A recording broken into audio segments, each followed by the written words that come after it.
Okay, hi everyone. Thank you for joining us today for our webinar, Dark Web Influence on the 2024 US presidential election. My name is Kathy and I will be today's host. Any issues that you may have with hearing the audio, please feel free to message me privately using the Zoom chat function. We will be recording today's session and we'll follow up with a link to the recording and any other additional resources via email following. During the webinar, please feel free to write any questions you have into the chat. We will get to as many of your questions as we can. If we don't answer your questions live, we will be sure to follow up via email. And now I'd like to turn it over to Aaron, our Director of Intelligence and Collections, and Bianca, an intelligence analyst here at DarkOwl, to introduce themselves and begin.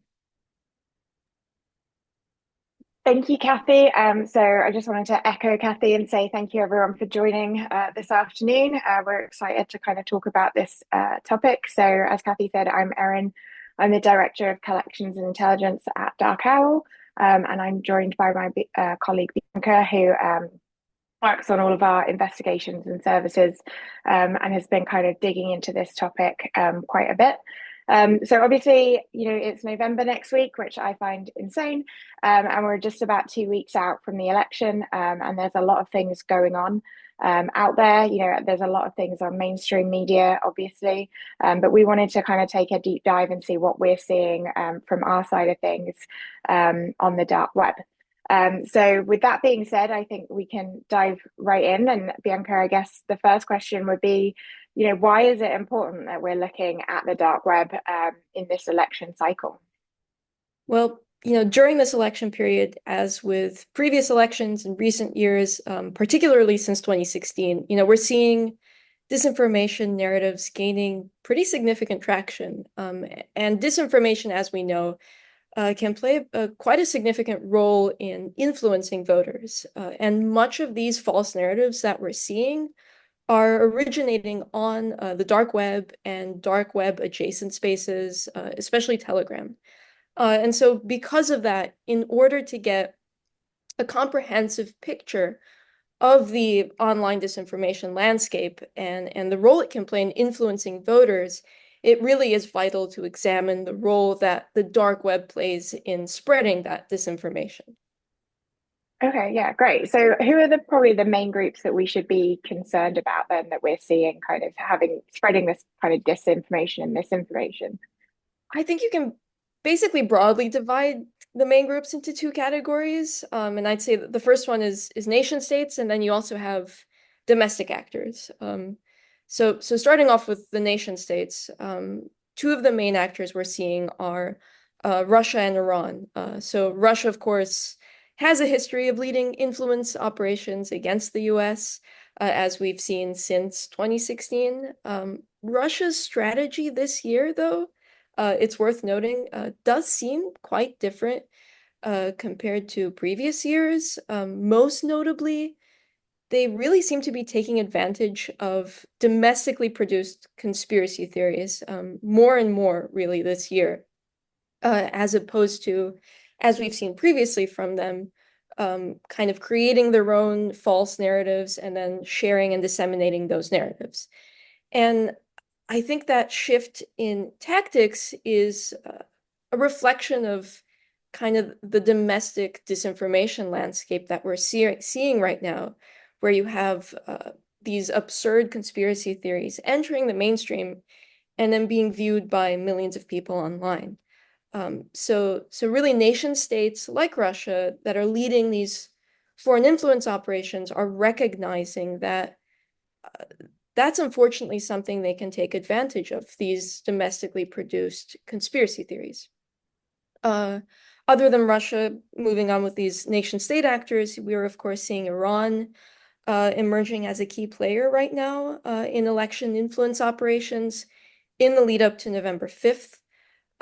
Iran has already carried out cyber attacks against election campaigns, with the DOJ just recently announcing the indictment of, I believe, 3 Iranian hackers for targeting former President Donald Trump's campaign. Importantly, though, Iran is also actively sharing content that, like Russia's, is aimed at sowing discord in the US. And that's something we've seen from Russia, of course, since 2016, increasingly. And for Iran, Microsoft researchers in particular identified these websites associated with Iran that are basically posing as American sources and spreading disinformation. So we've got Russia, Iran, and continuing on with nation states, we really shouldn't forget China, who is also leading its own election-focused influence operations. One of its influence operation campaigns has been active since 2017, and we've recently been seeing increased activity from that campaign. But I do want to highlight that researchers do seem to believe that China's efforts likely will be more restrained compared to Russia and Iran. And they don't really seem to be aiming to undermine one campaign over another. So whereas you see Russia attempting to undermine Vice President Kamala Harris's campaign and Iran attempting to undermine former President Donald Trump's campaign, we're not really seeing that lean or favoring from China to the same extent. So those are the main nation-state actors that It's interesting as well, sorry to interrupt you, but with like kind of how the landscape has changed since 2016, right? So I saw some reporting with Russia as well that, you know, they didn't necessarily get what they wanted maybe out of the Trump presidency. And is that impacting kind of what their goals are and how they're reacting now? So it seems like, as you were just saying, that they're more trying to focus on just, you know, creating that conflict internally in the US, as well as still, you know, promoting Trump. But it's interesting how how they've changed their tactics. Yeah, that's a great point. They're just continuing to sow discord. Like that seems to be the number one priority, really, and undermining faith in the election process and undermining faith in democracy. So that's something we're still seeing from them. And then, so yeah, those are the main nation state actors, to answer your question, that are kind of the main players right now in the disinformation landscape. But I do also want to highlight that second bucket I mentioned, that's domestic actors. And there are US-based individuals and political movements that are really generating a significant amount of the disinformation related to the election and candidates that we're seeing right now. And so, you know, for instance, the far-right conspiratorial movement QAnon in particular, which first appeared in 2017, they seem to have effectively entered the mainstream at this point. And their conspiracy theories are seen across the surface web. And that's a lot of the disinformation that we're seeing in the current landscape is coming from these far-right conspiratorial movements. But yeah, to answer your question, I'd say those are the two main buckets, or nation states, but then also domestic actors.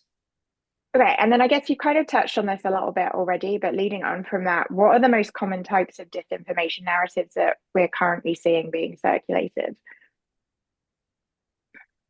I'd say broadly, you can kind of group the main narratives into two categories. So those that are questioning election integrity, and then you have those that are targeting presidential candidates.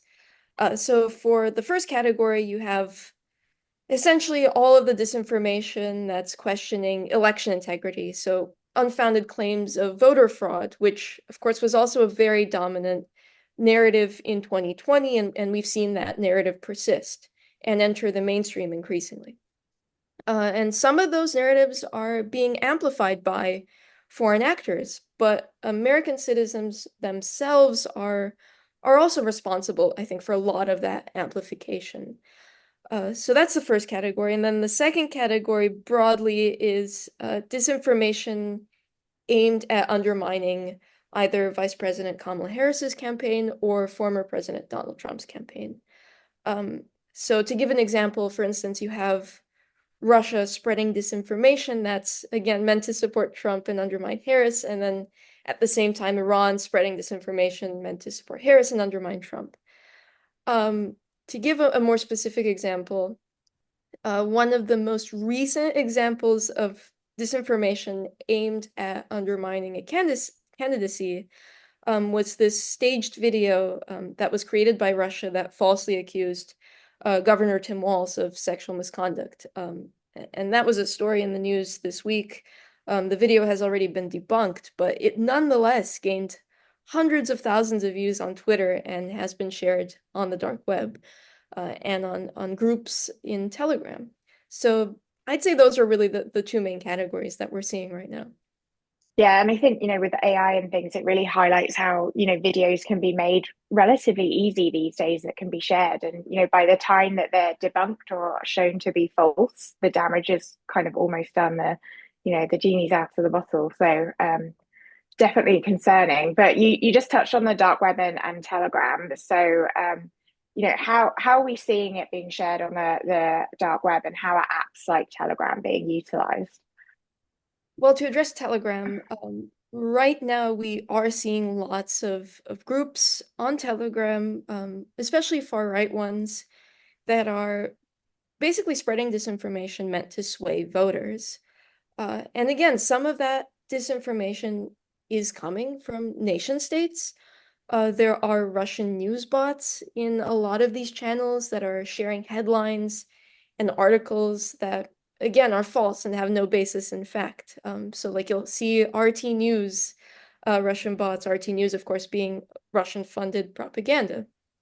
And then you'll also have some of these same Telegram groups and channels sharing disinformation that's originating from US-based individuals, and again, conspiratorial movements like QAnon. So going back to the role that domestic actors are playing in addition to nation states. So it's really interesting that a lot of the conspiratorial content that we're seeing on spaces like Telegram, a lot of that content is leaking into the surface web and vice versa. There's a lot of content overlap, and that's concerning given that there used to be a much clearer distinction between the surface web and platforms, dark web adjacent platforms like Telegram. So you're seeing a lot of interaction in terms of the content we're seeing on both spaces. Yeah, and I think that's an interesting point, right? Because, we tend to think of the dark web and, some dark web adjacent platforms like Telegram, where there's limited oversight, although obviously that seems to be changing at the moment, where people kind of want to hide their intentions and stay anonymous. And with this, we're really seeing people like move over and have less concern about hiding their identity. Like, how do you see that happening, and why do you think that's happening? Well, I think it's not surprising that we're seeing, anonymity being weaponized to spread disinformation, right? It's more difficult to attribute disinformation to a specific group, even a nation state or an individual, if they're remaining anonymous. And that's not just on the dark web. We're also seeing that anonymity on the surface web with users on Twitter, now X, spreading disinformation, but kind of hiding their true identity. And that's become a lot easier on Twitter, especially where, the verified check marks don't signify reputability anymore, that you just buy the check mark, and it's easier to kind of stay anonymous and sell yourself as this reputable source. I did want to touch back about Telegram, though. I think it's not surprising that, we're seeing a lot of disinformation there. Of course, wanting to flag that just a few months ago in August, the app's founder was arrested and charged in France in relation to an investigation into criminal activity on Telegram. So it's really not just disinformation being shared on the platform. The main concern right now also is violent extremist content and child sexual abuse material that we're seeing on Telegram. But in terms of disinformation, I think it's worth highlighting that one of the main concerns about Telegram is the sheer size of the groups and channels there. So channels don't have a limit on the number of subscribers, and groups can have, I think, as many as 200,000 members, which is massive, right? And that scale means that disinformation can very quickly reach large audiences and then gets shared and amplified by these massive groups over and over and over again. So overall, Telegram is absolutely hosting a lot of the disinformation we're seeing regarding the election, whether that's, false claims of voter fraud or also disinformation targeting presidential candidates. And that's definitely something to be concerned about. Yeah, and I think we've definitely seen Telegram being used in other arenas in that way as well. Like Israel Hamas is an excellent example of disinformation being shared, and even actual news information being shared quicker on Telegram than it is on mainstream media. And someone was asking me earlier this week actually if I think what's next after Telegram now that the CEO's been arrested and moved on, and I was like, honestly, I don't think that people are going to move or not quickly because there's too many people in too many groups and they're too well established that I think it will be difficult for them to move and create that with any of the other apps that are out there. But it's definitely having an impact, I think, on a lot of the things that are going on. But so that's a really interesting insight. So I think you've touched on this already, but we've been speaking kind of a lot of the things that are being shared, and maybe this is what we kind of associate in some areas with disinformation. But there's a lot of conspiracy theories going around, and I mean, some conspiracy theories have even been shared by the candidates themselves. How do you think that's kind of impacting the information that's being shared, and kind of how viral I think those things are going? Well, conspiracy theories are effectively significantly distorting the information landscape right now, in the lead up to the election. And, as you noted, a lot of them are gaining a lot of traction. And I think, to give an example, a good example of the prominence of conspiracy theories right now is the information landscape we saw during Hurricane Helene and Milton. So you had far-right groups and individuals who were spreading disinformation, claiming that the US government was using weather control technology so that the hurricane would be steered towards Republican voters. And you had, as you noted, of course, prominent figures reiterating these theories. There were politicians and public figures amplifying that conspiracy theory. Of course, former President Donald Trump claimed that hurricane relief funds were being spent on illegal migrants. So having public figures reiterate those conspiracy theories lend them more credence, right? And makes it easier for them to gain traction, even though they are completely false. A lot of these conspiracy theories gained millions of views on Twitter, and were reshared by more prominent figures in the Republican Party, and also by Twitter's own CEO, Elon Musk. And a lot of the most viral posts were from far-right individuals sharing often xenophobic and racist conspiracy theories. And so I think the fact that there are millions of people engaging with this content on Twitter especially, and amplifying and agreeing with the conspiracy theories is very concerning. And it's ultimately a reflection of the divisiveness that we're seeing ahead of the election. What we saw with Hurricane Helene and Milton was effectively the weaponization of tragic events, right? To influence voters ahead of the election. And that weaponization unfortunately worked and reached a massive audience. And it, of course, also had, unfortunately, real world implications with, meteorologists receiving death threats. So absolutely, conspiracy theories are playing a key part in this disinformation landscape right now. So you've mentioned quite a few times, and I think it's kind of easy for us to focus on the far right. But what are we seeing from the far left or from others? Is it kind of similar activity or is it different?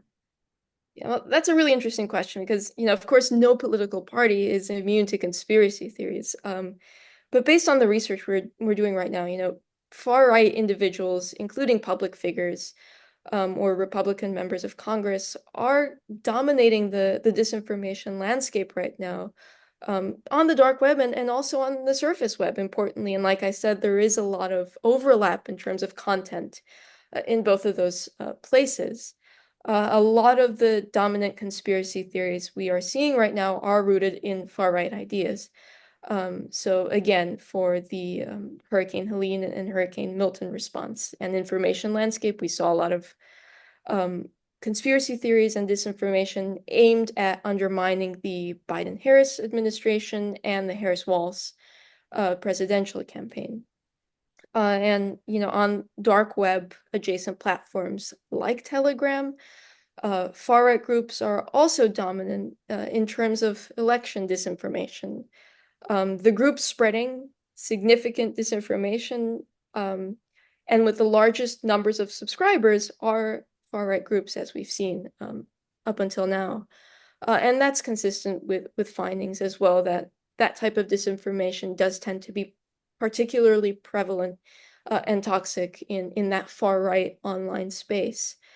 But, turning to left-wing conspiracies, the most prominent one I'd say that we've seen up until now was the baseless claim that the July 13th assassination attempt against former President Donald Trump in Pennsylvania was staged by the Trump campaign. And a lot of that chatter surrounding that unfounded conspiracy theory, interestingly enough, was on Twitter, X, rather than on the dark web. But yeah, I mean, again, ultimately, no political movement is free of conspiracy theories, but the ones gaining the most traction right now do appear to be far-right conspiracy theories. Yeah, I feel like it seems like the far right are just a lot better at organizing and weaponizing things like social media and Telegram and etc. Because I mean, I know we did a lot of work to kind of try and balance and see what we could find left-wing group that's thought of out there talking, and maybe they're just better at hiding what they're saying, or maybe they're not doing it in the same way. But it's interesting how it does always seem to lean to that far right side. So kind of changing topics slightly, I know there was a recent arrest a couple of weeks back of an individual in Oklahoma that the FBI stated had intentions to attack voters. So this is kind of a very real world impact. Can you talk about how that was linked to Telegram, and how we're seeing that kind of thing being spoken about on dark web adjacent sites? Yes, absolutely. So yeah, for more context, earlier this month, the DOJ announced that they had arrested this Afghan national who was based in Oklahoma City, like you said, for plotting an attack on Election Day on behalf of ISIS.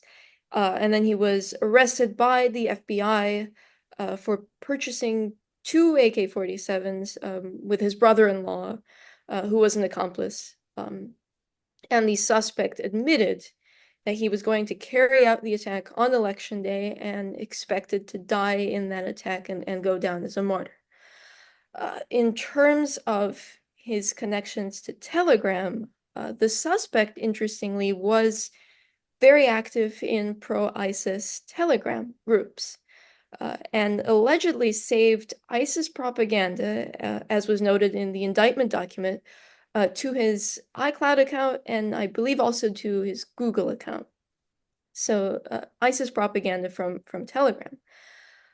He had also been in contact with an ISIS associate via Telegram who was giving him guidance regarding the upcoming attack that he was plotting.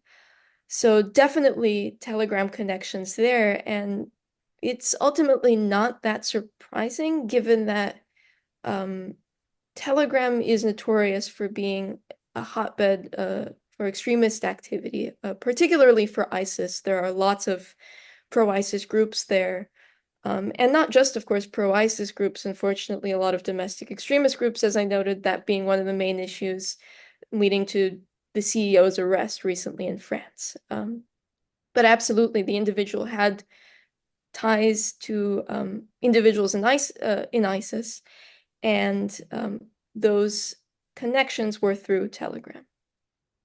Yeah, it's interesting how we see those extremist groups really being used in Telegram, and how the arrest of the CEO may impact that. I mean, we definitely saw after the announcements that Telegram are going to cooperate with law enforcement, individuals talking about moving to other messaging platforms.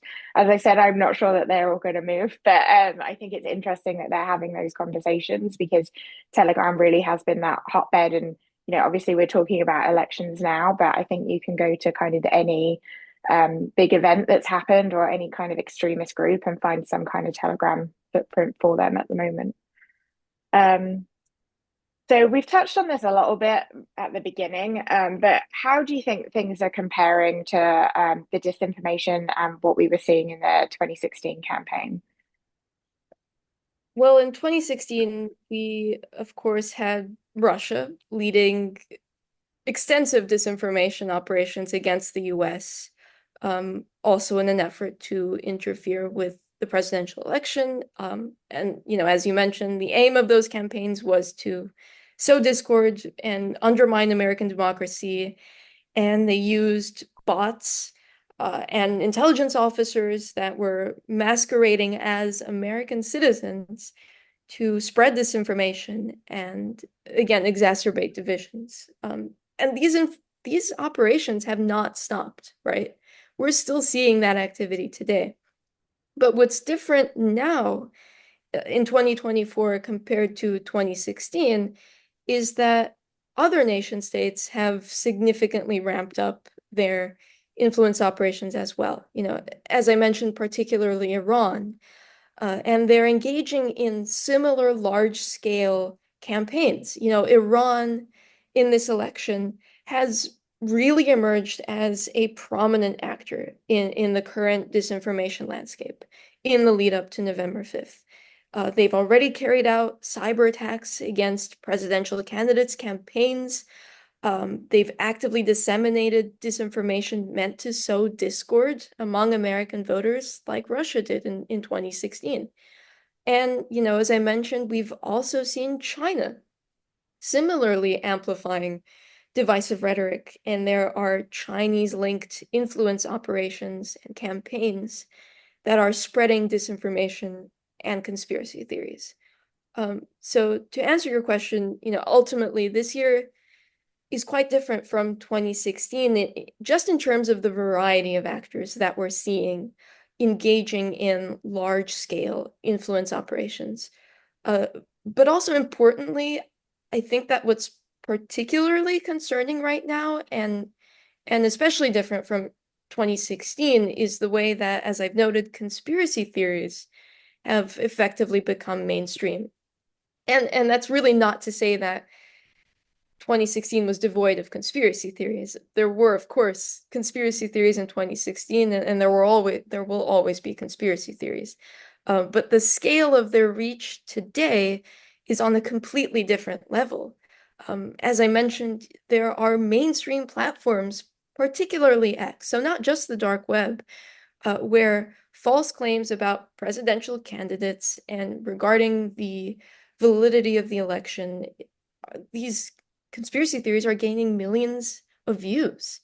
And part of the reason that their reach is so significant is that you have prominent US-based individuals that are amplifying those conspiracy theories and allowing it to gain even more traction. And because of that, these conspiracy theories have entered the mainstream and are not just in the dark corners of the internet anymore. So I think that's really the main difference between 2016 and 2024. Yeah, I feel like domestically, like people are just more emboldened to share their views, regardless of if they're conspiracy theories or even if they're not. I think people are less concerned about the impact that that's going to have, as you say, because on both sides, so many politicians are backing that kind of rhetoric.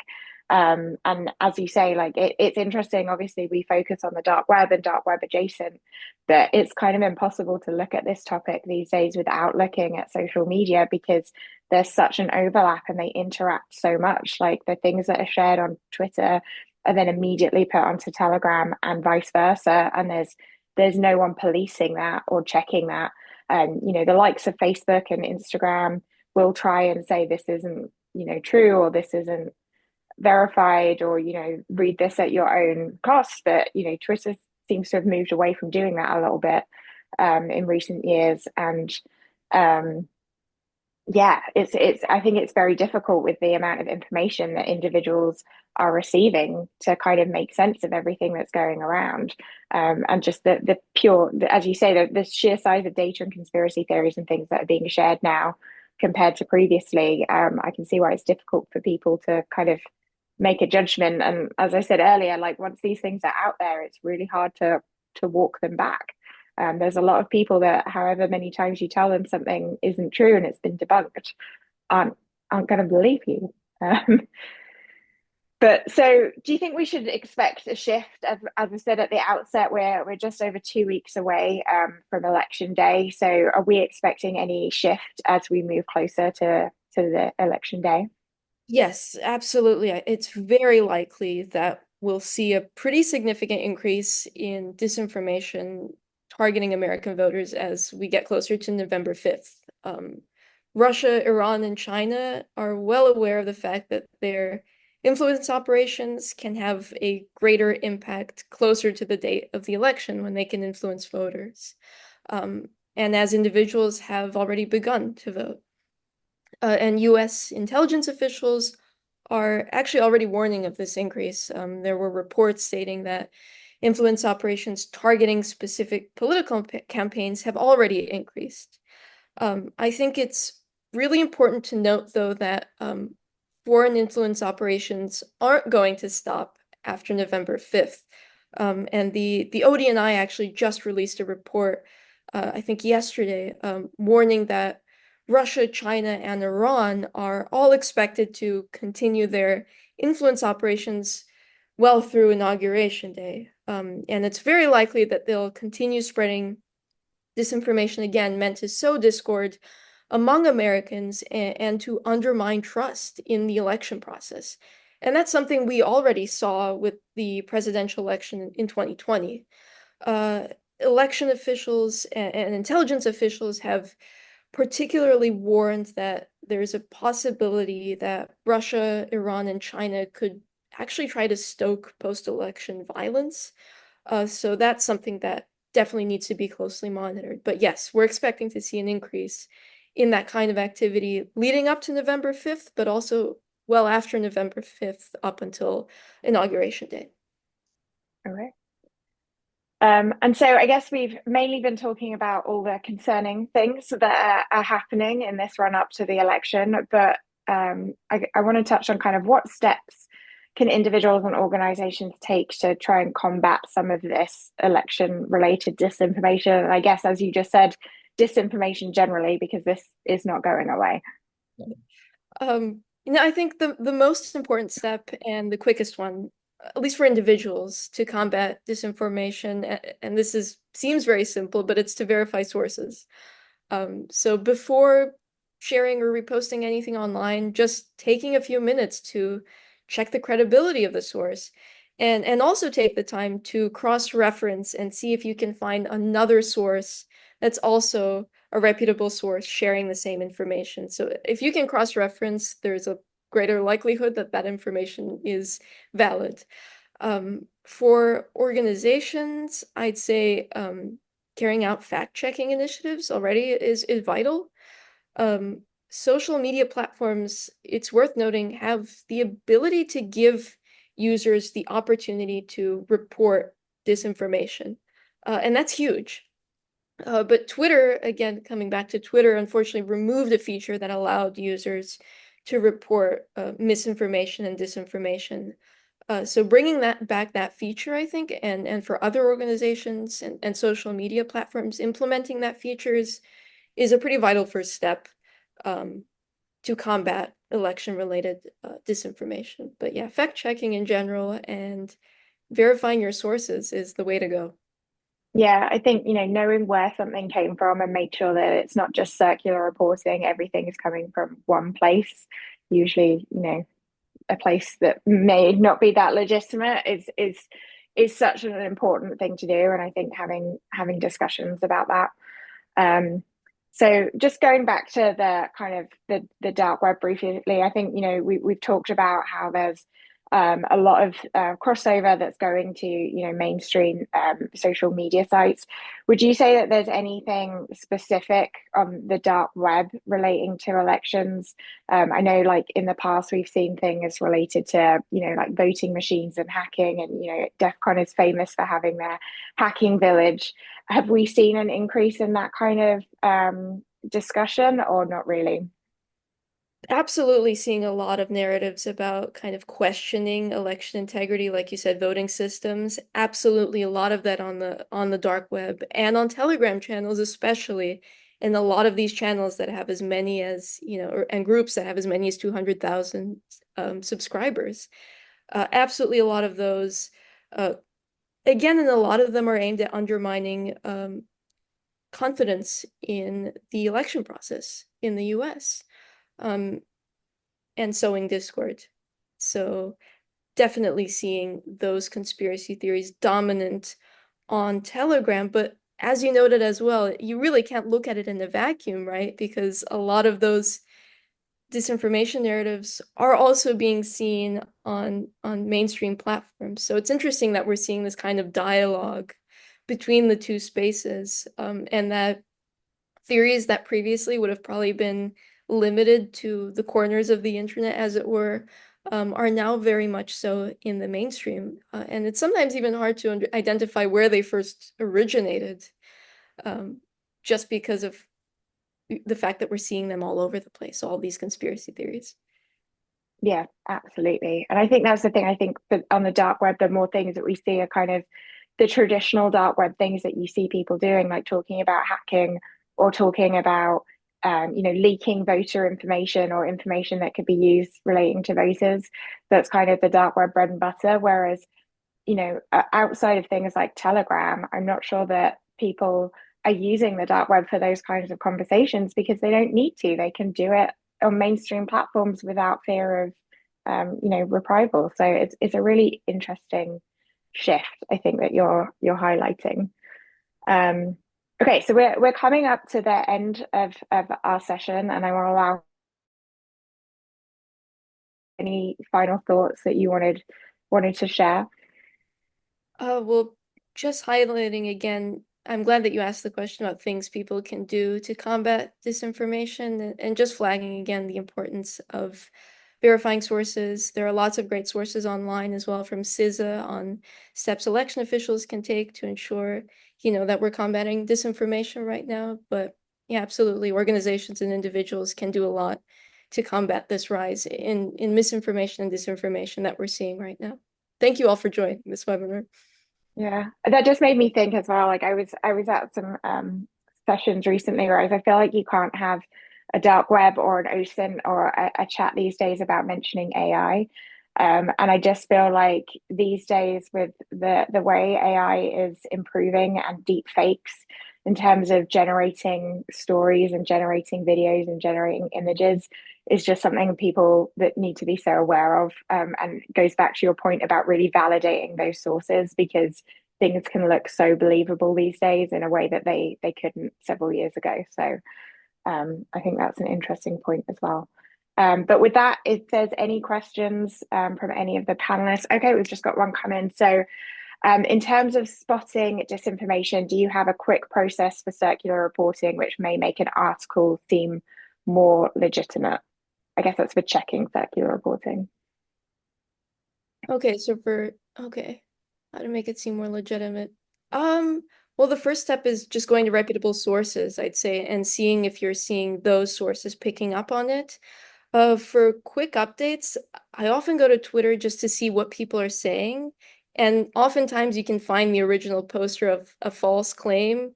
So for instance, recently there was that claim that ABC News for the debate had given the questions in advance to Kamala Harris, and there was a fake Twitter account that had, not a fake account, but like this non-reputable account that had shared that story, and no other reputable sources had picked up on it.